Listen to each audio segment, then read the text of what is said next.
ઇતિહાસમાં અમર થયું નામ મહિપતસિંહ બાપુ.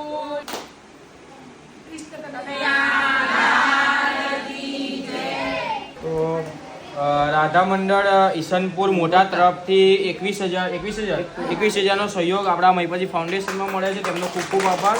અને સાથે જ રાધા મંડળની બહેનો તરફથી કેટલા 4,000નો સહયોગ મળે છે. તો અમારા મહિપતસિંહ ફાઉન્ડેશન વતી સમગ્ર બહેનો અને જેમણે સહયોગ આપે તે સમગ્ર બધાનો ખૂબ ખૂબ આભાર.